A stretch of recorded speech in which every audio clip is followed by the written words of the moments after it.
This is not a drill. This is not clickbait. This is not overreactions. I am actually fairly late to this party to reporting on what is going on currently within gaming because I didn't want to overreact. I wanted to make sure that I brought you something that distilled all of what's happening, explained it, and painted a picture of where we're headed after looking at what is causing this issue. The modern gaming industry is dying. There are really no other words to qualify what is happening right now within the space. That is not a word that I am using lightly, that I am using for shock value. The fundamental trust that binds together a business, that binds together economies, has failed. And it has been failing for a long time, and we've just witnessed the straw that breaks the camel's back. The situation going on right now with Xbox, partly the situation that has been going on with PlayStation, and the situation that is happening across the industry for the last almost 2 years with consistent layoffs and reprioritization of assets and funds, have just been symptoms, warning us of what is happening, warning us of where this industry is moving as a business, and reminding us that the games that we love and the way that we've always expected the system to work are gone. Now, that doesn't mean it's gone forever. Things will change, but to explain what are the only logical conclusions for the things that probably you and me love about games and how they will continue, we need to understand what is the problem today. Now, just to give some context in case you're not aware, Xbox, which belongs to Microsoft, decided to close 3 different studios within ZeniMax, which is a company that they own, which is the owner of Bethesda Game Studios, among other studios. It was technically 4, but one of them was just assimilated into the Elder Scrolls Online team. So in the end, they closed down 3 different studios, the one responsible for Mighty Doom, which was a mobile game, Arkane Austin, which was responsible for Dishonored, Prey Mooncrash, the DLC, and the recent Redfall, and Tango Gameworks. But this is not new. This has happened time and time again.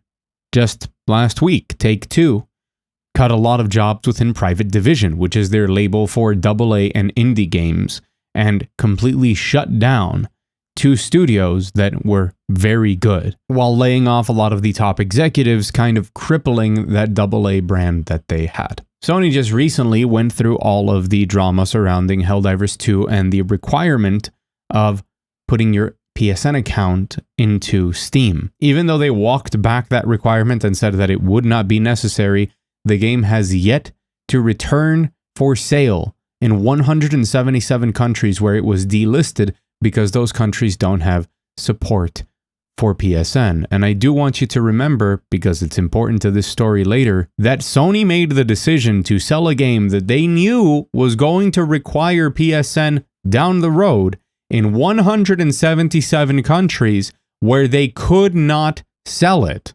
because they don't have PSN. What we are witnessing right now within the industry is a very dangerous combination of ineptitude and incompetence, confusion from people in power who are responsible not only for some of the biggest projects in the biggest entertainment industry in the world and what happens to be the medium that I love, and if you're watching this video that you probably love, and excessive greed. Just an out-of-control system that has been put in place over the last 20 years that gives absolute control over so much of this industry to these big corporations that succumb to greed and to shareholders. And those 3 things together are an explosive combination that directly leads to the downfall of the system. So I think this is the latest I've ever introduced myself in a video, but hi, I'm Mugthief. I want to explain to you and make sure that you understand what is happening. I want you to understand the reasons that these things are happening and why it's safe to assume the direction that we're headed in. And we have to start with the biggest symptom, and the one to exemplify that is Sony. During this recent situation with Helldivers 2, many people have called out that Sony should stop selling games on PC, that PC gamers don't deserve it, or some petty fanboy thing. But it's a perfect segue into a much more important question. Why does Sony sell games on PC? Why do they port their games, even if it does come sometimes years later? Why have they considered releasing day and date with Helldivers 2 for the first time? And the answer is really simple. They need money. It's really that. They need more money, so they need to make sure they take advantage of every possible avenue for every project that they have to make money for them. And that includes releasing those games on PC. Helldivers 2 was a hell of a trial run. And I'm showing you a tweet on screen right now from Matt Piscatella that says that if the game had to come out only on PlayStation 5, it wouldn't have cracked the top 20 highest grossing games in Sony's history as a publisher, which is to be expected. They've been around for a long time, and Helldivers 2 has been on the market for 3 months, but that with the help of PC, it's the 7th highest grossing game that Sony has ever published in only 3 months' time. Now, you might have reached another question there. We didn't need this before. Why do we need it now? Before, there was a priority of keeping exclusivity in order to sell consoles, but now we can sacrifice that exclusivity in favor of making more money. What has changed? Many things have changed, but one of the greatest lies that we are told over and over again is that games don't make enough money, and that's why they need to find ways for them to make more money. Now, this is true in many cases, but this isn't the whole truth. It's not that they don't make money, it's not that they don't break even, it's not even that they're unsustainable from an economic perspective. Many games that have had returns of 200 to 300% over their development and marketing costs, their total budgets, are still considered failures by their publishers. In any other business, in any other circumstance, to say that you made twice the money that you invested back and call it a failure is unthinkable. Imagine if a movie came out with a budget of $120 million all across the board, and it raked in $350 million, and the studio said, it's a failure, and we've decided to fire everybody involved with the movie so that they never work again. How could you make that make sense? Well, my friends, what they mean to say is, it didn't make enough money for the amount of money that we need to continue saying that we make too much money. What they're saying is that there is a theoretical, completely hypothetical version of the world where they invested the same amount of money into a different gamble and made much more that would have made shareholders much happier. Because that is the key that I want you to keep in mind with all of this. The shareholders must be pleased. When people say that gaming is unsustainable, what they mean to tell you is that gaming in the sphere of AAA publicly owned companies that respond to shareholders that expect quarterly increases is unsustainable. Not that the development of a video game and then selling it and having a studio be financially stable in order to continue working on another game can't happen. So right now, we're on the chase for the most money possible. But what happens when we're not making enough money to make the shareholders smile? Well, if the games aren't raking in enough money, and making them multi-platform is not raking in enough money, the only other option left to make the numbers more positive is to reduce from the other extreme, which means we have to cut costs. Anything that doesn't break a certain percentage of return on investment is now not worth pursuing. And so, you're gone. It doesn't matter if you make a good game or a bad game, or if your performance is good or bad. And we'll see just how true this is in just a little bit. If it doesn't provide the return that they're looking for, you're out of a job. And the project won't even get off the ground anymore. Say goodbye to innovation. Say goodbye to new genres. Say goodbye to new experiences. We're just going to get the same franchises that are safe bets over and over and over again. Until they fail, they're confused at what to do, then they'll fumble, and then they'll crash. Now, I want to just touch on the example of Take-Two shutting down a large part of Private Division, because Take-Two has GTA. Take-Two was going to release GTA 6 next year, and without having a GTA in the last 10 years, they reported $2 billion in profit last year. These are the people who decided that award-winning indie games like Ollie Ollie and Rollerdrome didn't deserve a home. They didn't even deserve to keep the studio open. They didn't even deserve to have an option to be sold to a different publisher. They didn't even deserve to give option to the employees to buy out their studio. They're gone because you just don't make that GTA money. The bar keeps rising, and what today is a cancellation of Rollerdrome and not being worth pursuing it anymore, tomorrow will be a cancellation of the next on the ladder until we keep climbing, and then Borderlands 4 is not worth pursuing anymore. Until there's nothing worth pursuing except the next GTA. It is mean-spirited. It is harsh. It is bad for the medium as an art form. It is bad for the consumer in the amount of games that we eventually have the opportunity to choose between. But it is their call to make. And these are the calls that everyone is making. Which leads us to the Xbox disaster. Xbox closed down those 3 studios and cited that they wanted to reprioritize their assets. They also went and said that it was just too difficult to manage this many studios from a very lean central organization. That basically there was just too much work to handle in a decentralized position, which I find hilarious. And I'm sure that the poor developers that no longer have a job, highly celebrated developers that have done excellent jobs, really appreciate somebody telling them that keeping their studios open was just too much work because, as we all know, game developers wouldn't know anything about working 80 to 100 hours a week and sleeping under their desks. Matt Booty, which will never not be a funny name. Sorry, I gotta find a moment to keep this light at some point. Matt Booty went on to say that they were spread too thin, like peanut butter on bread, which that's not the quote, but additionally, he said that what they needed now were small, prestige games, award winners, which prompted this reaction from the director of Hi-Fi Rush by Tango Gameworks, which was just shut down. Arguably the best Xbox exclusive in like 7 or 8 years. An award-nominated and award-winning game from, and this is not a joke, a Japanese game development studio. Japan, the market that Microsoft has pursued since day one to the point that they preferred to release in Japan at a lower price than other regions before releasing the first Xbox in Europe. They poured money into courting Japanese developers to make RPGs for Xbox.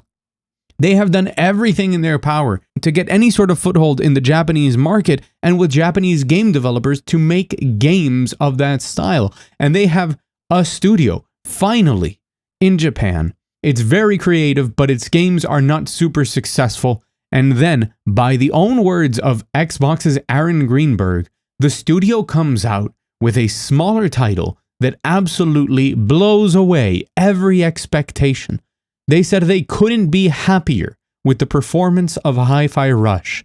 They finally have a studio to court Japanese talent, the market, other developers, everything. And with that success on their back, they close it.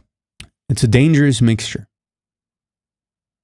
of incompetence, confusion, and greed. Xbox originally started the Game Pass program, the subscription service that they have, in order to have a better economic base on which to give new developers that they would acquire the freedom to pursue new games, to pursue really original creative games that could change the space, believing that good games were what mattered. By their own words, many of these original projects that they encouraged, games like Pentiment or Grounded, games like Sea of Thieves, games like Hi-Fi Rush, have been successful.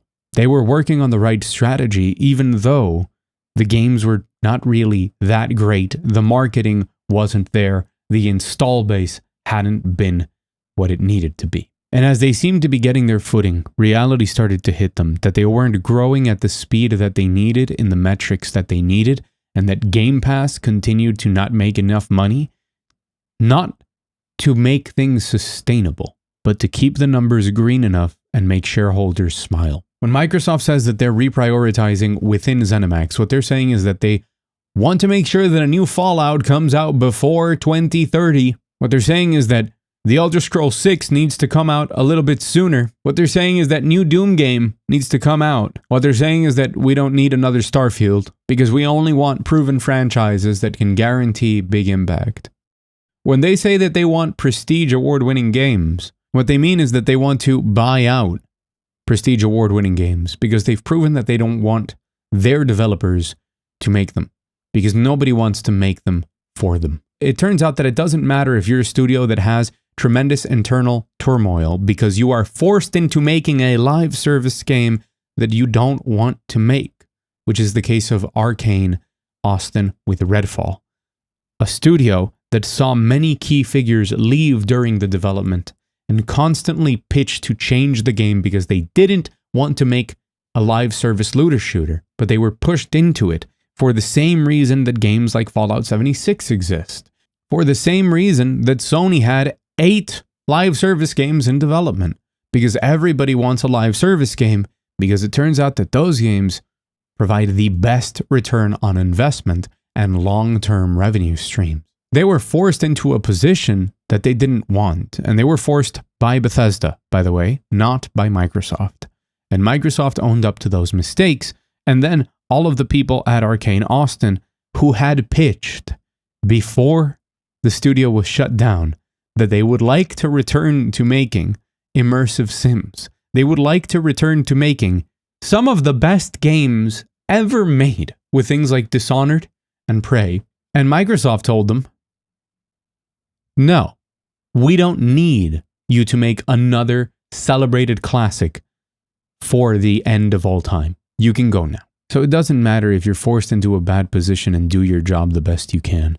It doesn't matter if you're given the freedom to act and then manage to be a breakout success in the face of impossible odds like Tango Gameworks. This is a world where if you're not raking in absurd amounts of money, the resources you cost are not worth it. It doesn't matter if you're sustainable. You're not sustainable enough. And sustainable does exist. Larian Studios is sustainable, be it through their starts in crowdfunding, or the success of things like Divinity Original Sin 1 and 2, and then the release of Baldur's Gate 3. As a privately owned company, they are happy to make a game and then take the money from that game to continue funding the studio. They are happy with being able to spend their lives sleeping soundly at night and in the morning going to do a job that they love with passion to make a game that, if it's good, will sell and will continue financing their lives as they continue to make games.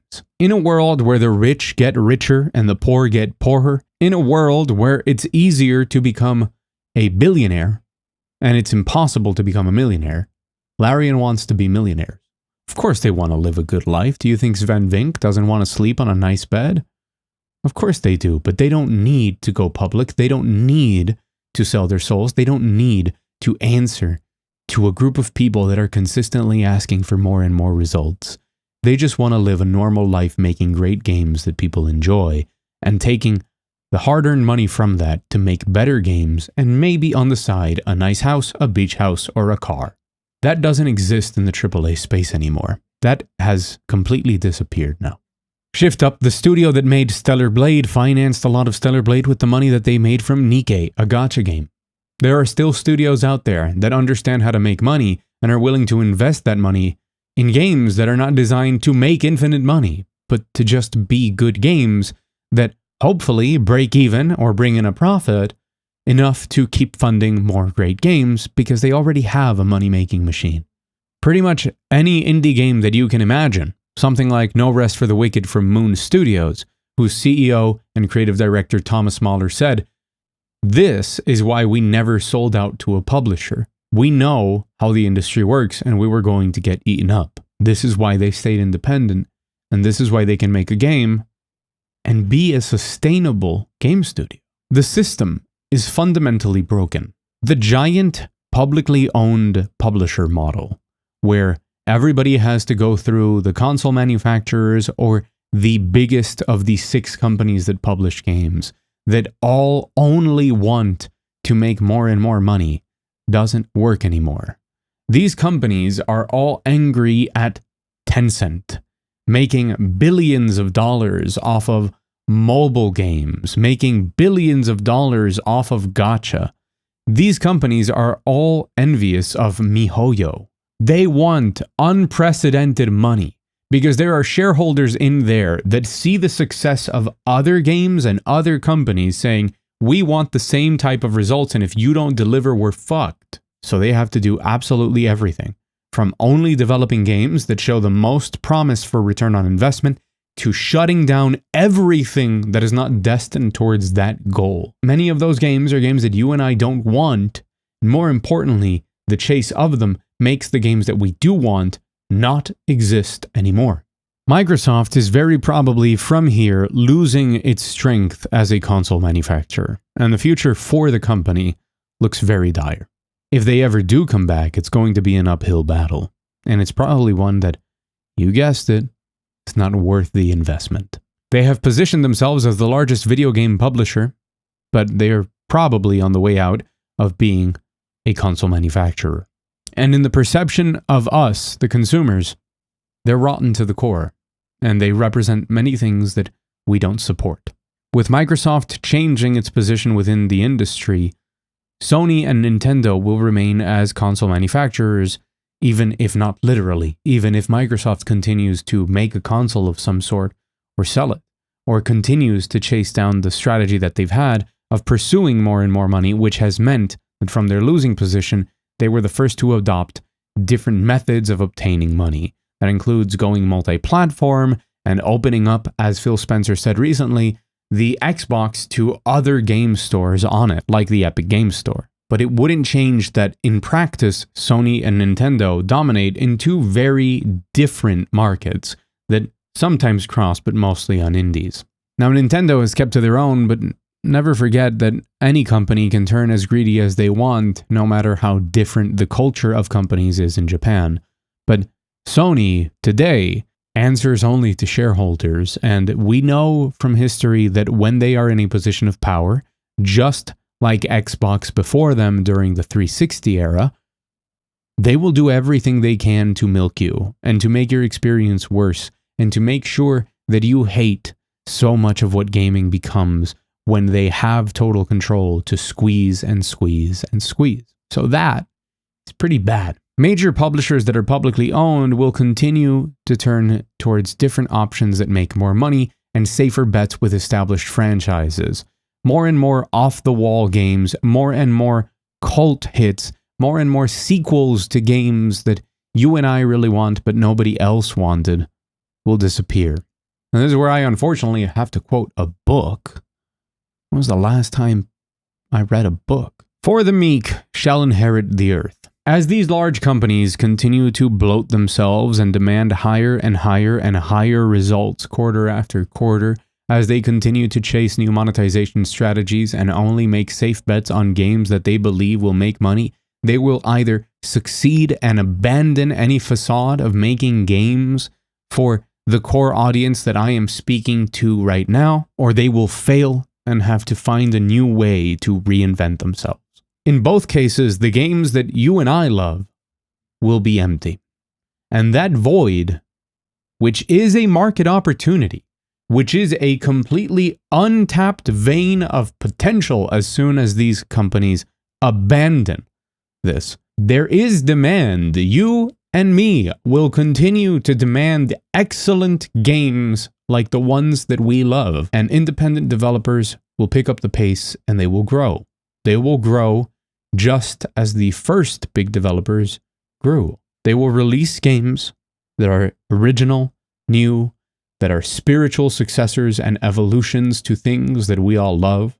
Those games will sell, and with that money, those studios will grow, As they grow, they will make more great games, and that space that was left vacant will be filled again. And from there, the cycle will either repeat or break. Those who inherit what you and I know as video games will then choose to walk down the path of greed or walk down the path of true sustainability, of true dedication to art, to a medium that we love. There is no other option for this that I find realistic. Because, ladies and gentlemen, gaming is dead, and we did not kill it. I've been Mugthief. Thank you so much for watching. If you like this video, hit the like button. If you want more of my in-depth opinions and all of the things I do on the channel, I encourage you to check it out and consider subscribing. An extra special thanks to my patrons who continue to support me, and with each new patron, I get closer to being able to do this full-time instead of working for a corporation just as greedy as the rest of the world. There are dark days on the horizon, and I am an eternal optimist.